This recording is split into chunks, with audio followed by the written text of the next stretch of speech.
Insulate Britain continue to cost the economy and British taxpayers millions of pounds, and no one is complaining about it in the mainstream media.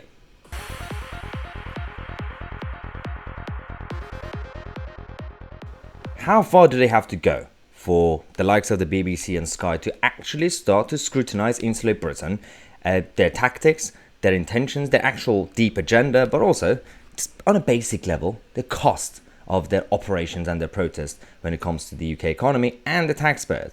The latest we now have is that it's now cost the police £4.3 million just their shenanigans. Like, over the last, basically the period of about 2 months, it cost the police, which technically, even this headline, which is independent, is kind of misleading. It didn't cost the police, it cost their budget, which is the taxpayers. It cost the taxpayer £4.3 million just in terms of the operations. And I'm going to break it down because there's another cost that they didn't mention in this piece, in this story, which came from around September, October time.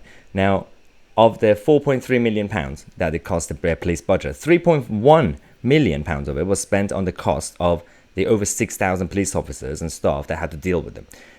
Now, do you remember when we kept saying, oh, where are the police officers? There's only like a couple of them, approaching them and they're just standing in a corner. Maybe that was a good thing because imagine if there were more police officers present at these protests, then that cost would have been even higher. So technically, the Met Police, especially the Met Police, not sending enough police officers kind of saved us money because they were all going to stand in the corner and do nothing anyway up until the last minute when they started dragging them away. £600,000 was spent on deploying vehicles, and also overtime cost of £300,000 was racked up as well. Now this is huge. As you can see at the bottom, you have the different areas, like the City of London, £44,000, Greater Manchester, £10,000, and different areas as well, Surrey and Hertfordshire. Now that's one issue. The other bit that came out recently, but again, they stopped talking about it, was almost £1 million cost to the economy for a 2-3 day protest. This was back in September, October time. 3 days, it cost the actual economy almost £1 million, £900,000. That's what we had to deal with. Now, you have that kind of £4 million, which was the kind of the operations, and that's just the police budget.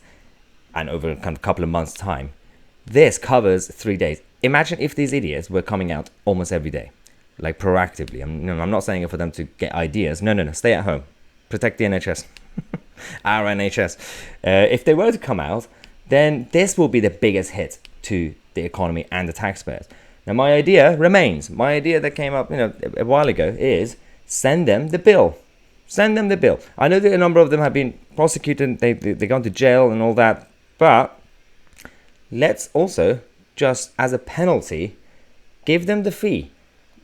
Either the organization itself or every single one of them who came out to protest and to disrupt the public peace. Then if you send them the bill to all of them, it won't be a big cost for them. It's just a little pocket money, and they're all champagne socialists anyway. They could go back to their mansions in Hampstead. They could go upstairs through a couple of butlers and through the 5 living rooms and 6 ovens and kitchens that they have, and open the door next to one of the whiskey bottles. They could have a few £100. Just pick it up, come outside, give it to Cressida Dick, and just walk away. Just do it. Send them the bill. That's the solution. Now, if you agree with me, let me know in the comment section. Subscribe to the channel. Don't forget to click on the bell next to it. I'm Tousi, and we are the media.